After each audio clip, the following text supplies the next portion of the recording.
First, let's pay homage to the lineage gurus. Homage to the Venerable Mang Liao Ming. Homage to Master Sakya Zengkong. Homage to the 16th Dharma King Karmapa. And homage to Master Dukten Darji. Homage to the 3 jewels of the altar. And homage to the main deity of Homa today, Dorje Chang, the Vajradhara.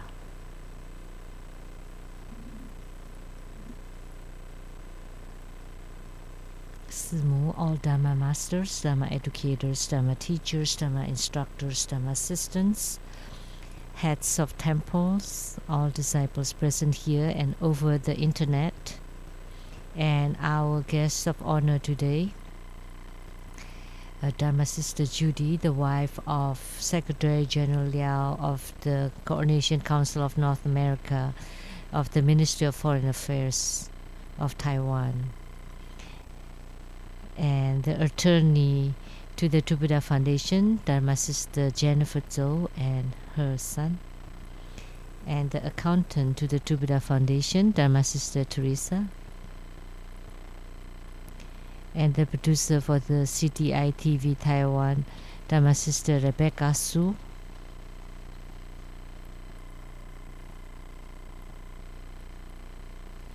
and Dharma Sister Vivian Sid, the wife of the Board of Directors of the Overseas Credit Warranty Fund of Taiwan, and Dr. Ryan Zhuang, and Dharma Brother Gao Minglu.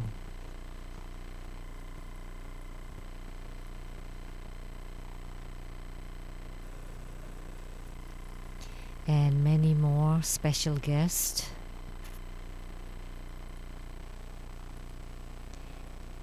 And everyone who participates in this Homa is a guest of honor.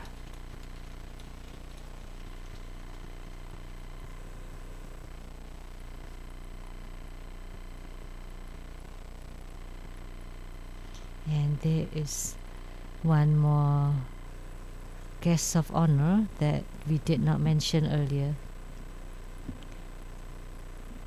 is the boss of the Kukai or Kobodaishi Kukai noodle shop, and her business is very good, and there's a long line always. Could you please stand up so that everyone knows you?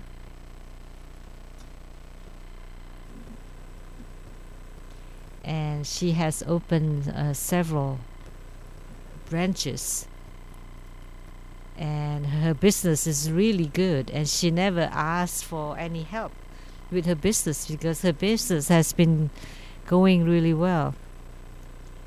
Do you need like a fu, the charm for your business? And she said no, the business is already really good, and not very many people have such good business. So everyone is a guest of honor.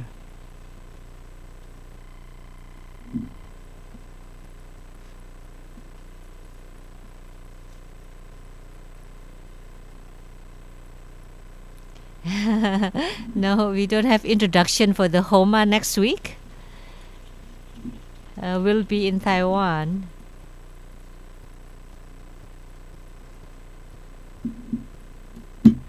But Master Lien Yin would have Homa, right?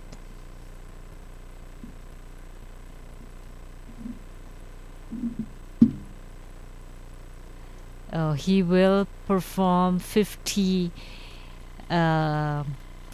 Homa of Purba, Vajrakilaya, Vajrapurba.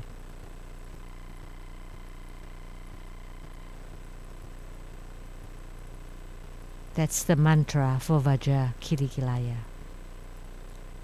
And he would perform 50 Homas of Vajrakilaya.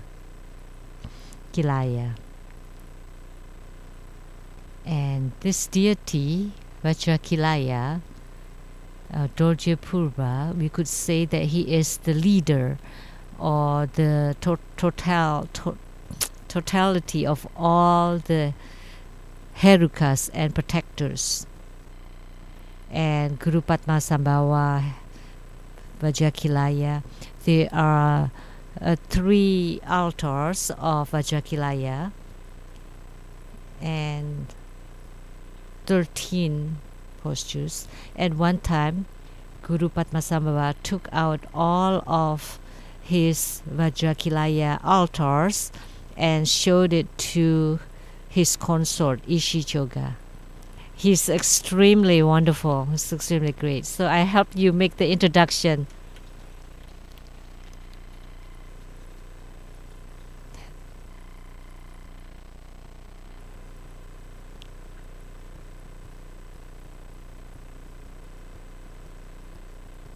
So today we will continue to expound on the Great Perfection Dharma, how to practice the wind.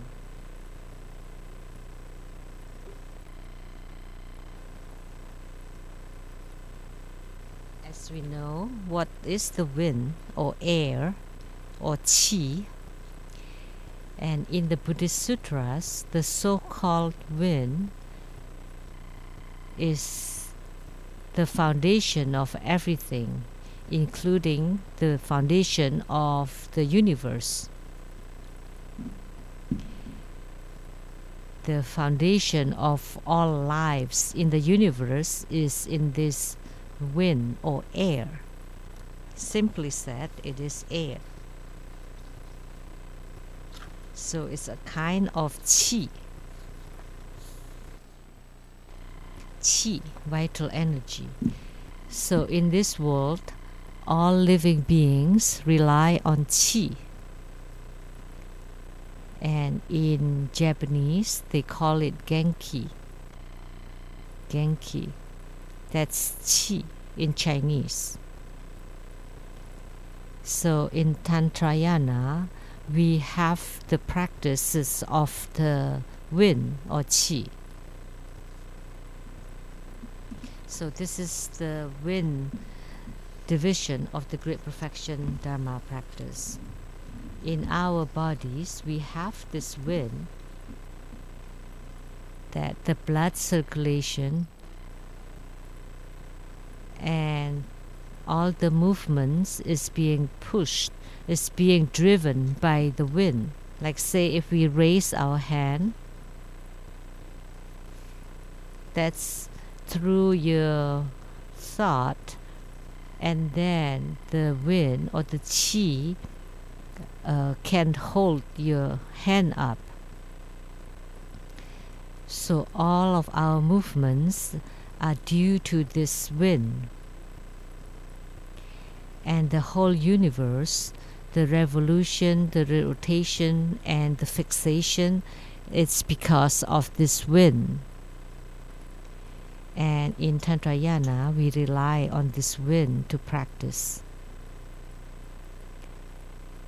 I gave the exposition and teachings on the 9-cycle Buddha breathing, on the Vajra chanting, on the treasure vase energy yoga. These 3 kinds are the training of the wind. And the most important wind is the wind of clear light and wisdom. You breathe that in. So you breathe in the pure, radiant, and wisdom wind, and you breathe out the polluted wind. So you let the radiant, the wind with clear light and wisdom, to make it enter into your body, and you breathe out the polluted, contaminated wind. So actually every one of us does this every day, but you're not aware of it. So you say that you breathe in the fresh air and you exhale the impure air. So when the wind enters your body, it merges with all parts of your body and flows with the blood circulation. So in Tantrayana, there are 5 kinds of qi.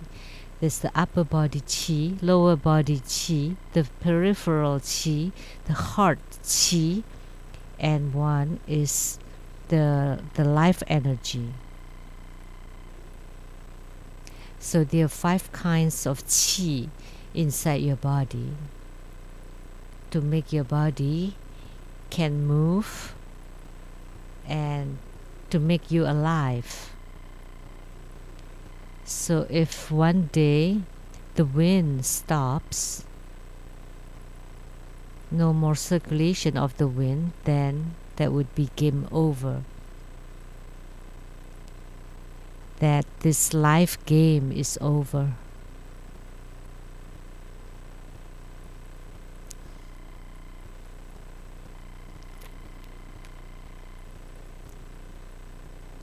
That the game of your life is over. And the fastest death is if you stop breathing for a few minutes, then you would be dead.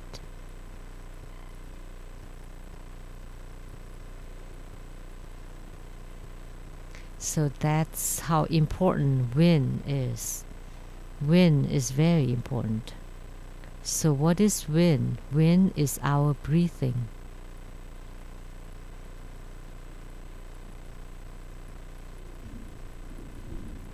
The most important thing is to breathe in the white thing and to breathe out the black thing. That's in the 9th cycle Buddha breathing. So the white thing comes in and the black things goes out. So that's the breathing practice. That's the foundation of the wind division of the Great Perfection Dharma.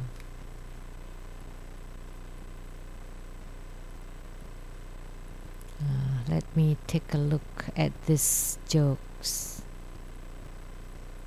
There are 2 men that spoke about their loves to one girl. And the girl was very calm and said, after you travel around the world and come back and tell me again. So go travel around the world and come back and say it to me again. And then one of the men immediately pack his bags and get ready to go. And the other man, he walk around the girl and then told her that you are my world.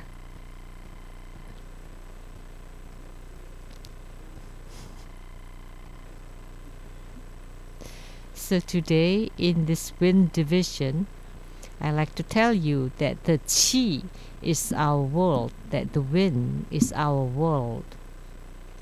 If you don't have any qi anymore, then that's the end of you.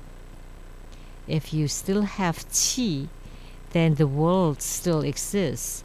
And if you have no more qi, then this world would disappear from you.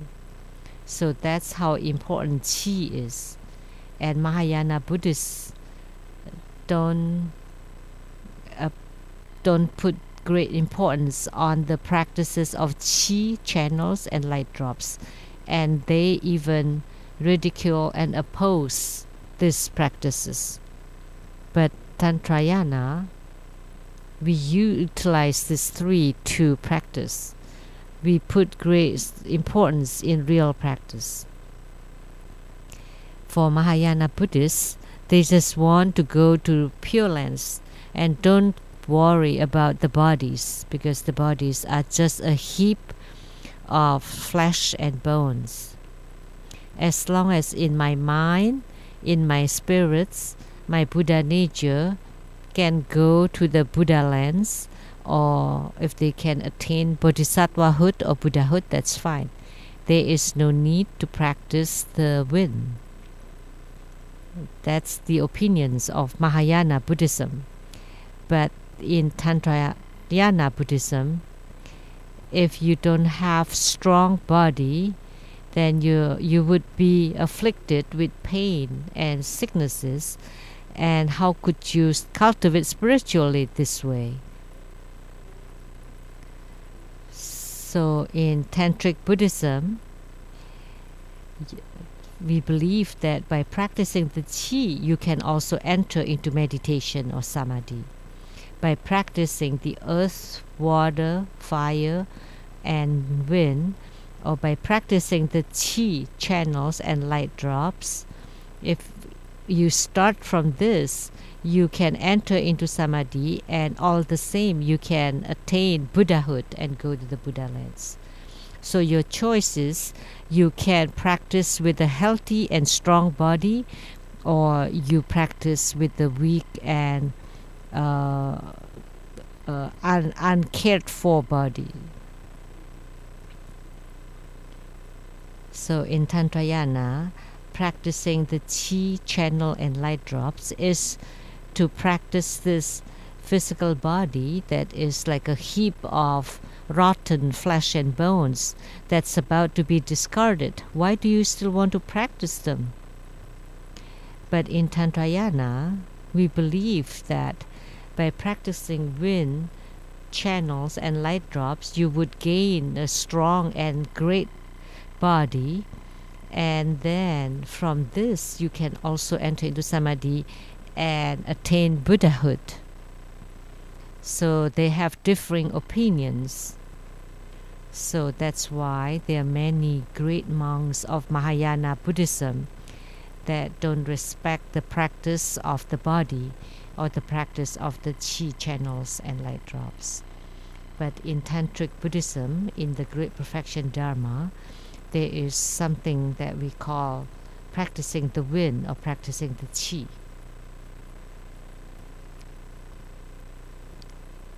Someone that suffered talked to the Zen master. There are some things that I cannot put down. I cannot let go of few people.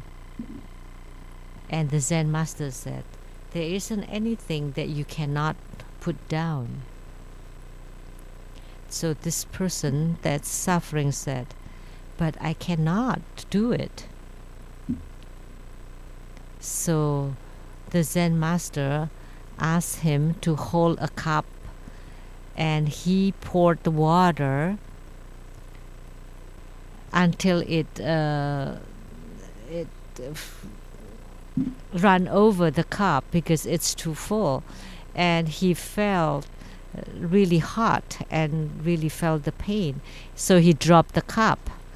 So the Zen master said, in this world there isn't anything that you cannot let go. So when you suffer so much, you can let go, like that cup in your hand.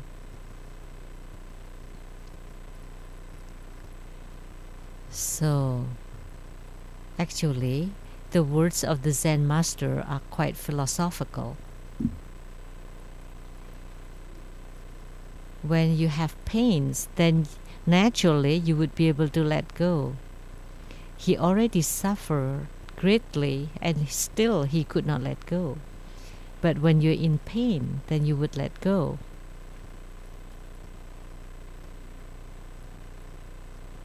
So this is also Buddhist concepts. Because we are in pain, that's why we study Buddhism. If you're very happy, you're very joyful, and your family life is perfect, and you have lots of money that you can spend, and you're highly respected, you have beautiful wife, or maybe many wives,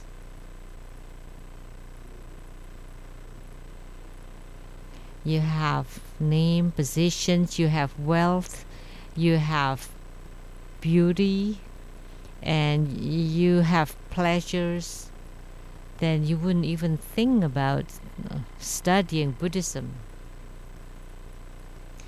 Because you have sufferings or you have pains and sicknesses, that's why you want to alleviate them and you study Buddhism.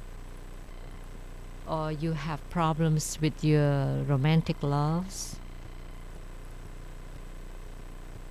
So what we ask for, say like people that suffer from disasters or calamities, they would come and ask for help. Or if you lack something, you also come here to hug the legs of the Buddhas. Or if you have sicknesses, pains, or someone have died, you ask for Bardu deliverance.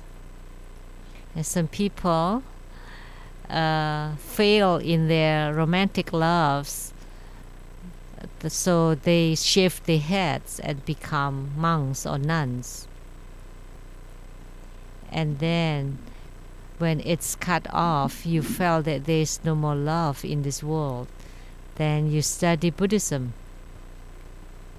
Or those that don't have their ambitions fulfilled, they would walk the Buddhist path too.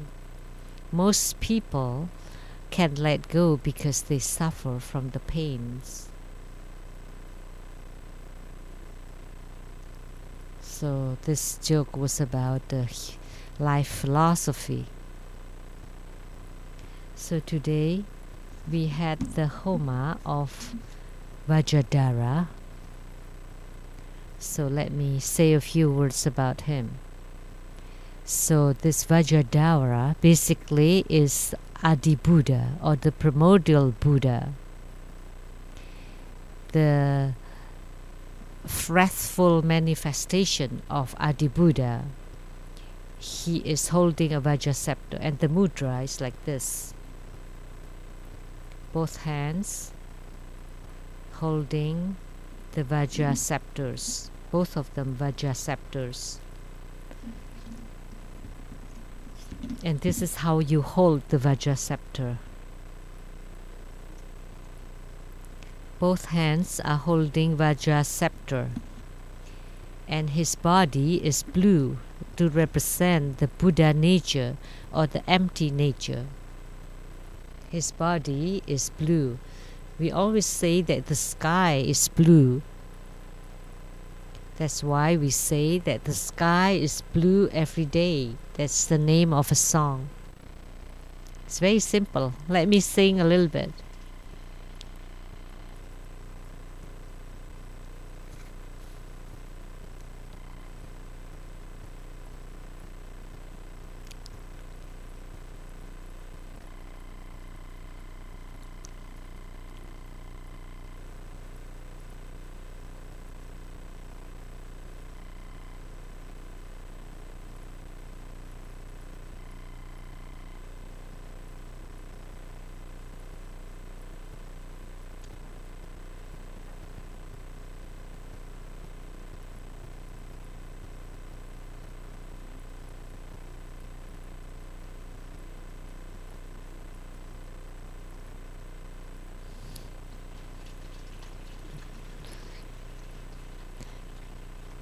Every day the sky is blue. If you want me not think of her, it is hard. The little kid asked me why my eyes are sweating. So blue represents empty nature or blue nature. So his body is blue, representing the empty nature, like the sky, the space. So the sky also symbolizes the Buddha nature. So Adi Buddha, the one that's holding the Vajra scepter, is called the Vajradhara, the first ever that transmitted the Buddha Dharma. The great perfection Dharma was transmitted by him, and Mahamudra was also transmitted by him. So he was the first and foremost patriarch or lineage guru of Tantrayana, and he's also the primordial Buddha. So he is the wrathful manifestation, wrathful emanation of the Adi Buddha. So he's very supreme, and he could show his Dharma power so that all who receive his empowerment would be purified. Doesn't matter how dirty you are. As long as you have received the empowerment of Vajradhara, it's the same as returning to the purity. With repentance and the empowerment of Vajradhara, everything would be purified and cleansed completely. So he has a tremendous power, tremendous Dharma power, and he is the Buddha of the highest kind, and he is the first and foremost patriarch or lineage guru of Tantrayana. So you are my world, and we should say to Vajradhara that you are my world. And his mudra, both hands like this, the right hand is outside and the left hand inside. They're both holding Vajra scepters. This is his mudra and the mantra.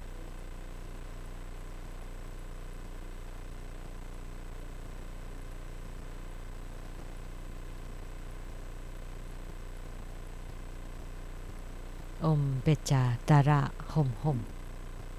And his look you have seen just now. Holding two Vajra scepters, he's blue like a Buddha seated on top of a lotus blossom. He's also the Adi Buddha and Dorje Chang, and he is Dorje Chang.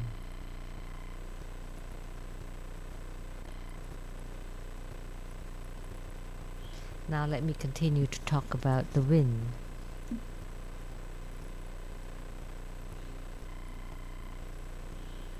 And A and B were drinking at a bar and chatting, and A asked B, "You've been dating for so long, so what's your experience?" And B said, "When she's not by my side, my heart aches. But when she's by my side, my head aches."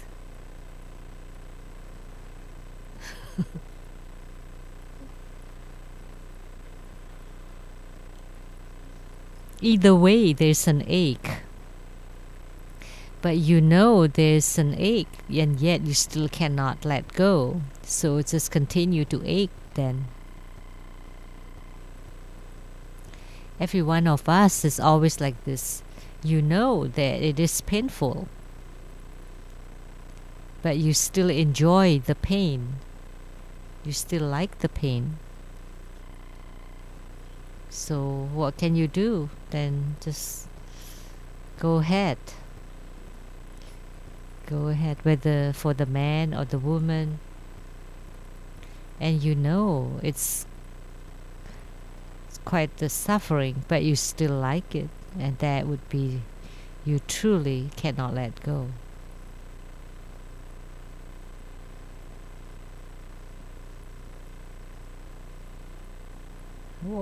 What kind of a joke is this?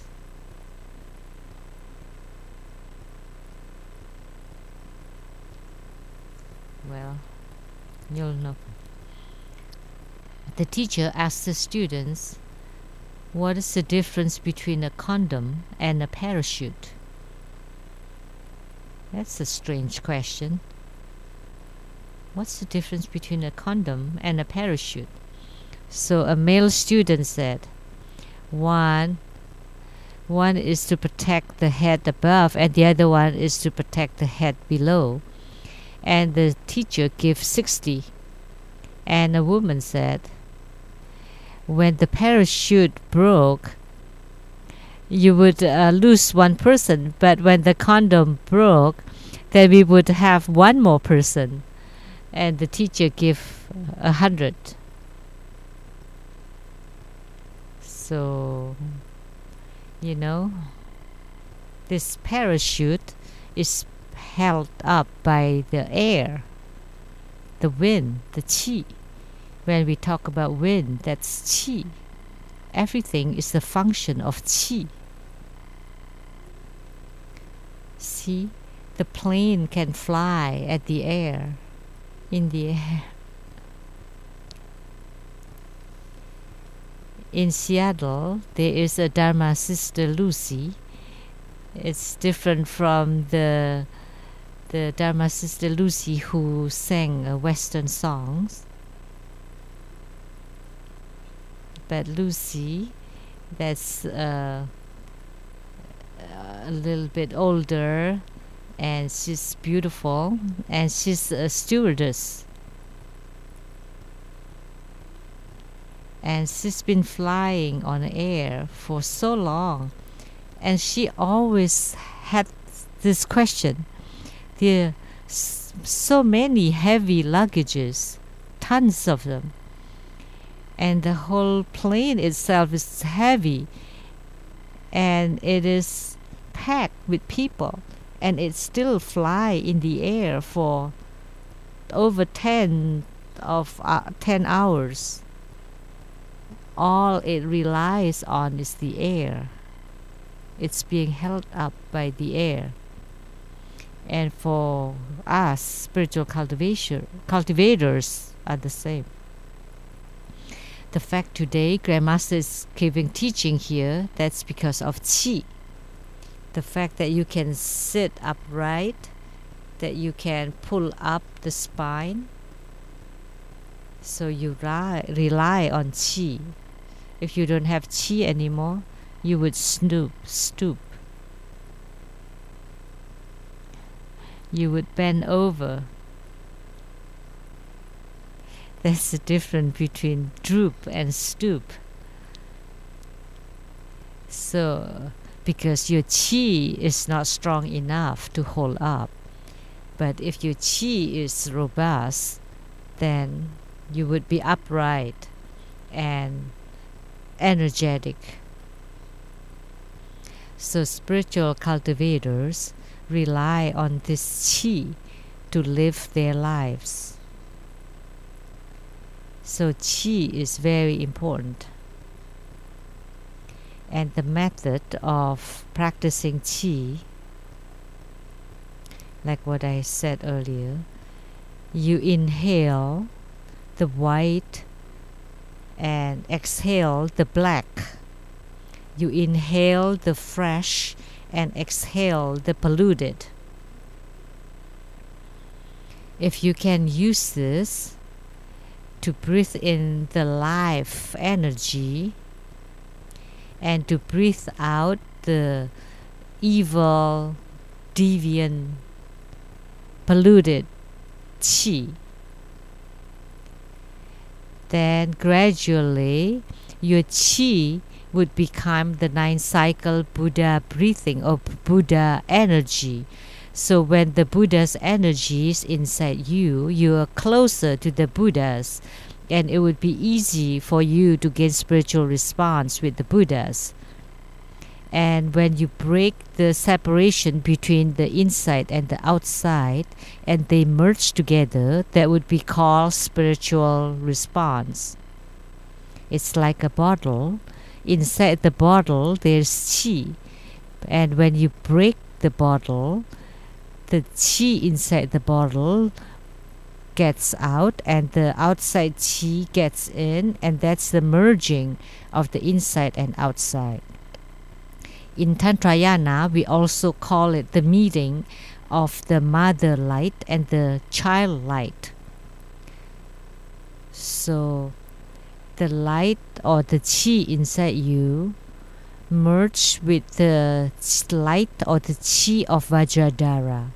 That's the merging of the mother and child qi or light. Then you would have attainment. That's in Tantrayana.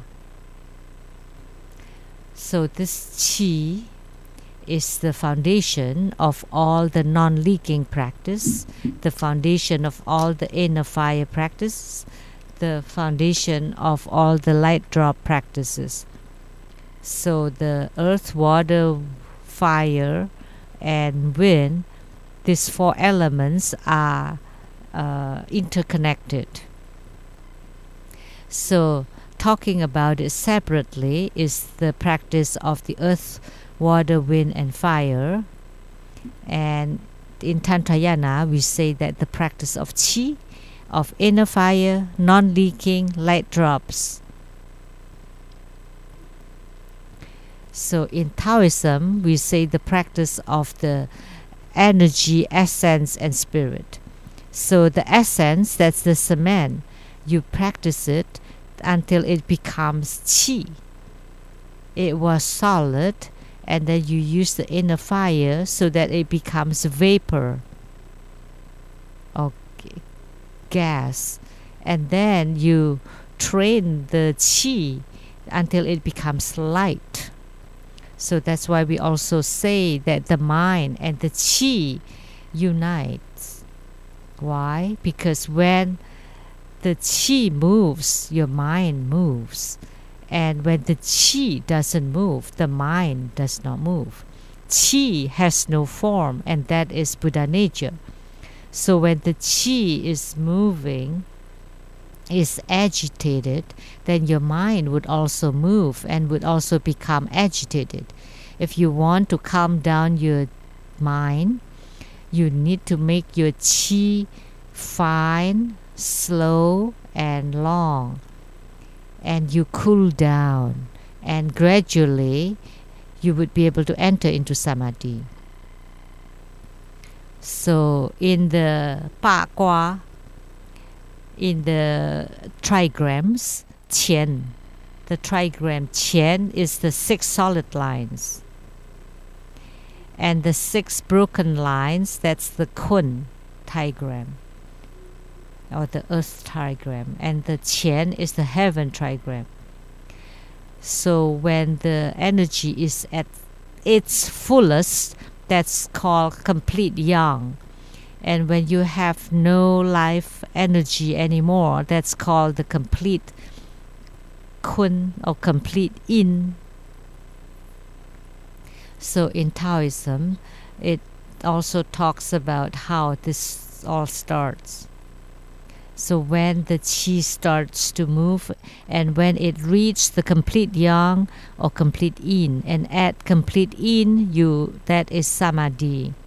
And then you have the yang to start again, the one yang, and then you practice until you achieve the complete yang.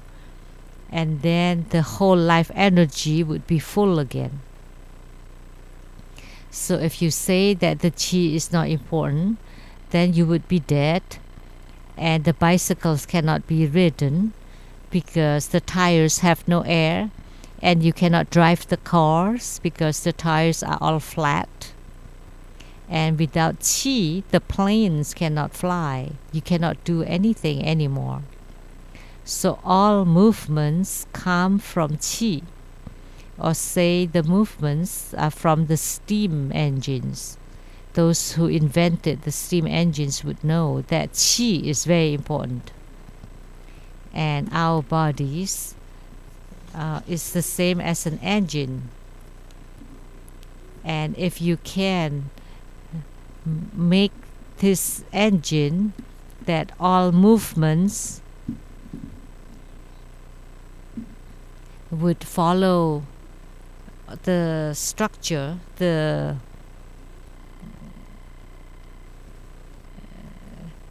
and then this qi would merge with the qi outside, then you will not get sick easily. And when your qi does not comply to the qi outside, then it's easy for you to get sick. That's the concept. The child asks his dad, "Dad, why's Dad swim really well? How come you don't swim?" And the dad said, Horse Dad always eat fish. That's why he can swim. But Dad doesn't eat fish. So that's why I don't swim. That's not the right reason. But the dad asked, but you always eat chicken. So can you give chicken eggs?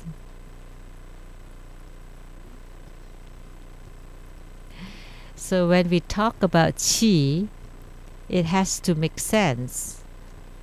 So we talk about it rationally. We are not just making nonsense like that dad. Swimming and eating fish are totally unrelated. I don't eat much fish. Sometimes I do. But I can swim really well. So that dad was speaking nonsense.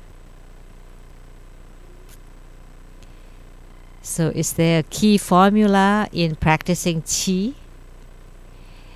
Every time I talk about practicing the earth, water, fire, and wind, I always talk about the acupoints. But for the qi practice, there are too many acupoints, many of them.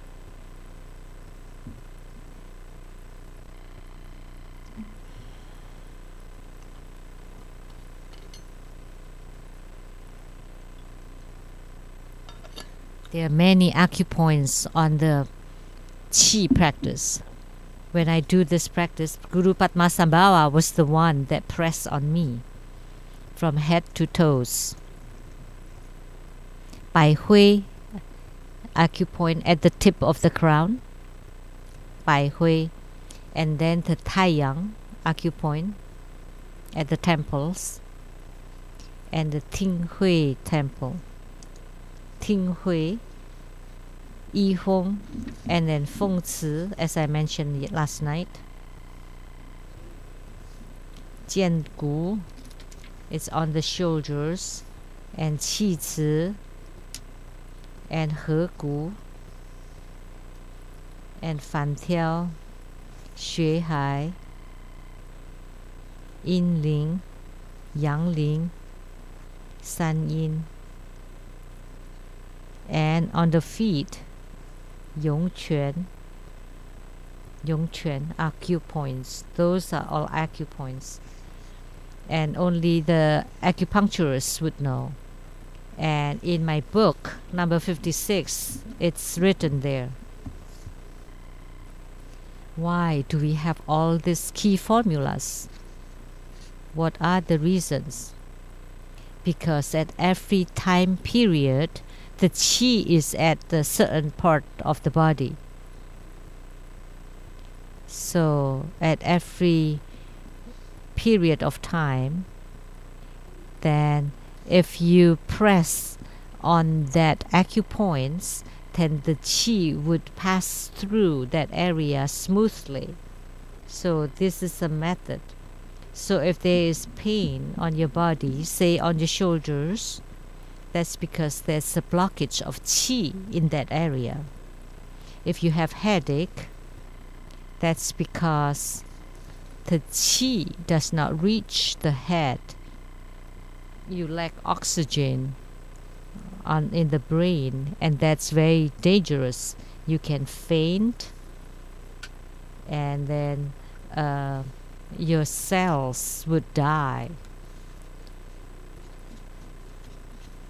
That all the cells in our body, doesn't matter how small they are, they need qi. Without qi, they would be dead. That's why you need to train. Say if you want to train to open your divine eye, you need to transport your qi to this area. If you want to train so that you have divine ears, then you need to transport the qi to the eyes like this.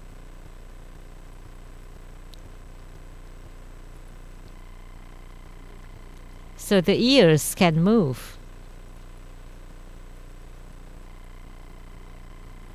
If you want to have divine eye, you need to transport the qi to this area, the brow point. If you want to eat, You need to move the qi to your mouth so that you can bite and chew.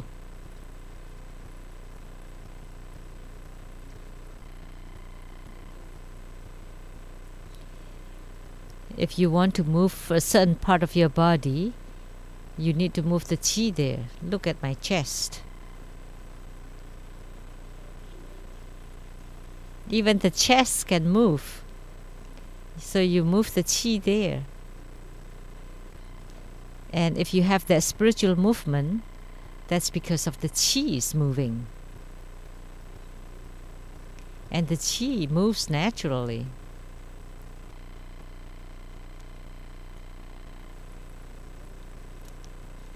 The qi naturally moves, and you transport it to the hands move. And to the third eye, you would have divine eye. If you move it to the ears, then you would have the divine ears, you can hear. And you move it to the heart area, then you would have the transcendental power of knowing what other people think. And if you open all the qi and the blood circulation, if you open your central channel, then of course you can move the qi there. But if you can't, then there would be blockages. Say, if you have pain on your shoulders, then there must be some blockage of the qi or blood. In Chinese medicine, we always say the qi and blood together. That's because blockages. And if there is blockage in your brain, then you would have stroke. And if you have blockages in your heart, then you would have heart attack.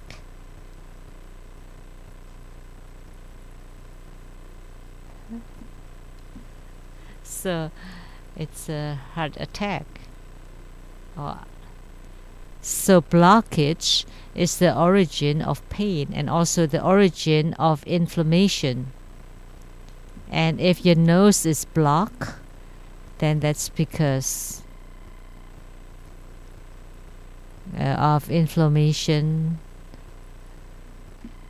inside the nose. It's a simple concept. So by training the qi and circulate it inside your body, and then say like from the Chinese medicine, if you have pain in a certain area, they would use a needle to do acupuncture to open the blockage. So the upper part body, in charge of the upper body part, and the lower body qi, the peripheral qi, to take care of the peripheral areas.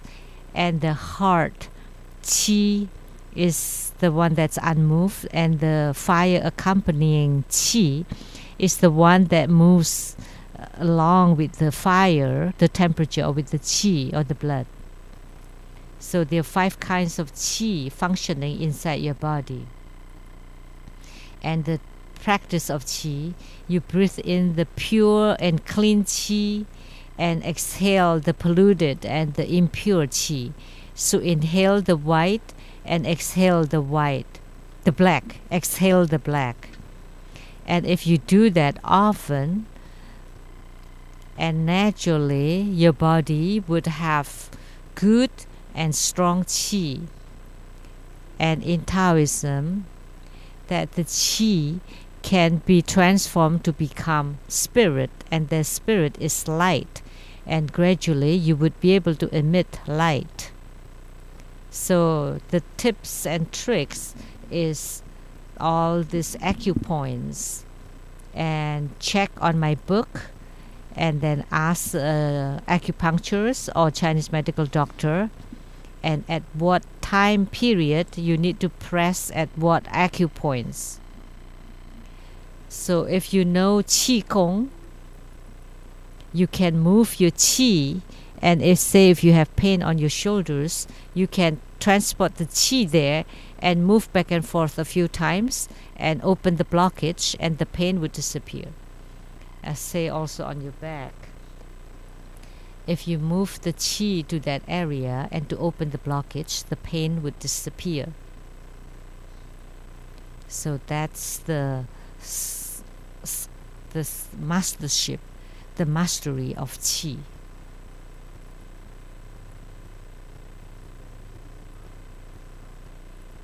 An ant saw an elephant swimming. And they are married. And the ants saw the elephant swimming and continued to shout, "Come out of the water."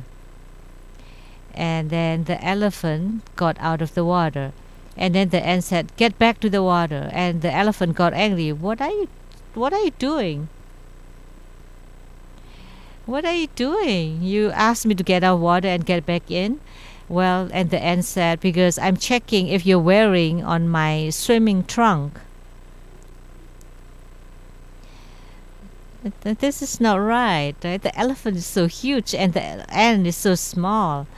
How could the elephant wear the ant's swimming trunk? So this is a simple concept, right? So the qi that we are talking about today is functioning in each of our body, and it needs to be exactly suitable. So the upper body qi, say if you have headache, throat ache, ear ache, nose ache, say if you do the treasure with energy yoga, your nose is blocked. Can you do your treasure with energy yoga? And then try to hold your breath, and when you exhale really hard, then the blockage in your nose would be open. So the qi is like that swimming trunk. So what is it that's suitable for you? So the qi that's inside your body should be exactly suitable to you. It is one size fits all. If you're strong, then your energy would be powerful. If your body is weak, then your qi would also be weak.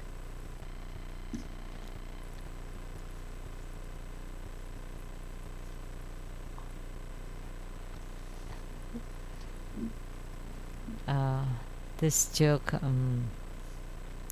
one day the monk Tang got off bed and saw the monkey king Wukong crying, and told the guru, "Teacher, in your dream, please don't say this mantra."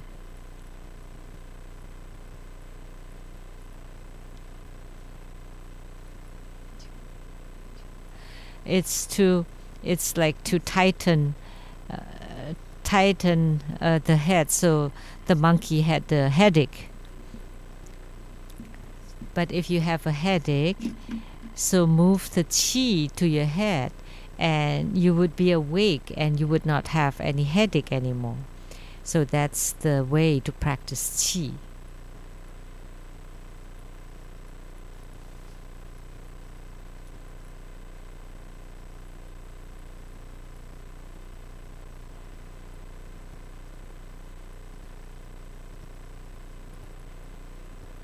Guru Padmasambhava, when he was teaching the wind division of the Great Perfection Dharma, explained it very clearly, and he also told me this. The heart essence of Mahamudra and the wind division of the Great Perfection Dharma is very similar. So the Mahamudra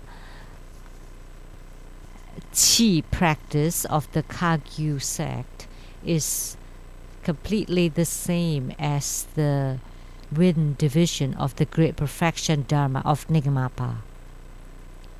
So the Mahamudra practice of Kagyupa was transmitted from Adi Buddha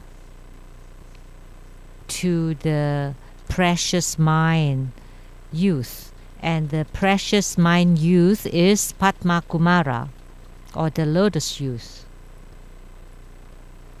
So Mahamudra the Mahamudra of Kagyuba, the second lineage guru, is the precious mind youth, and that is Padmakumara. So please be clear on this. Someone would say, I know of all the Buddhas, but I've never heard of the lotus youth or Padmakumara. That's wrong, because Padmakumara is the second patriarch of Kagyu, or the white sect of Tantric Buddhism, Mahamudra. And the patriarch of the Nyingmapa, the red sect of Tantric Buddhism, we have talked about this before, from Adi Buddha to the 5 Dhyani Buddhas, and then to Vajrasattva or Vajrapani, and then to the heavenly realms, and then to the human world, Prahevajra. So Prahevajra is the first patriarch in the human world, and then to Manjusri Mitra,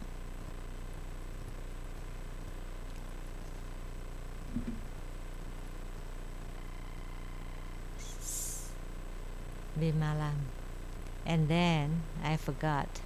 Now I need to test you.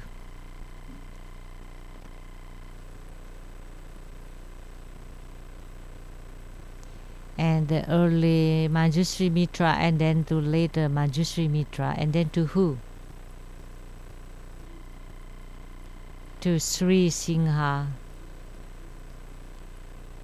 and then to Guru Padmasambhava,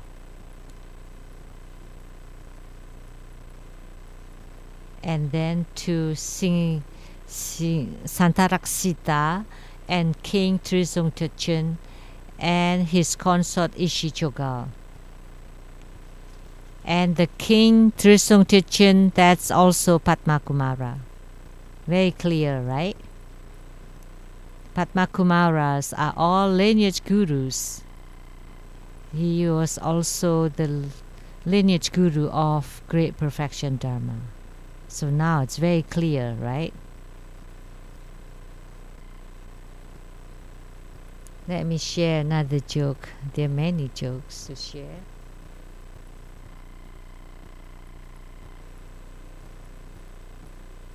The wife told the husband, we've got to the airport or the station. And the wife told the husband, honey, you don't need to go to the station to send me off, and then you would be sad, and then you have to spend $1 to get on the platform. And the husband said, oh, just spending $1 to send you off, it's really worth it. That's a joke, just to make you happy. So today is the last Homa at the Rainbow Temple, so let me share more jokes. The boss at the towel factory said,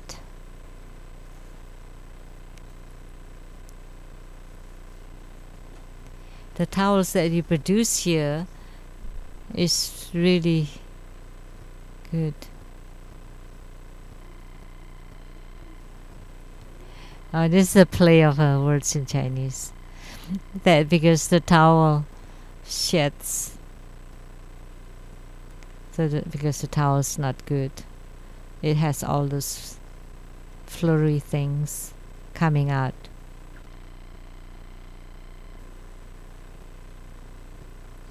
A young man talked to the Zen master, and he said, I always followed the wishes of my first girlfriend, and she felt that I am so wimpy, and she left. And the Zen master just rubbed his head. And the second girlfriend, I always fulfill her desire and serve her. And she said, oh, you're too good, I don't trust you.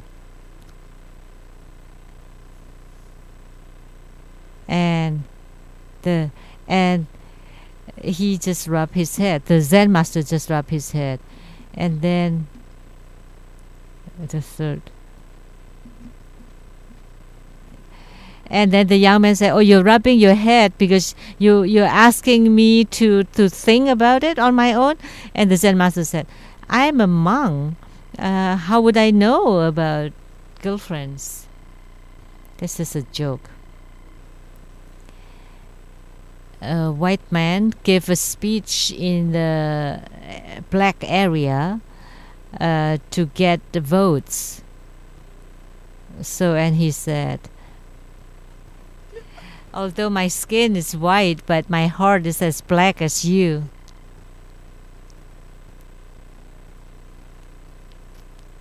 My grandmaster's heart is very soft.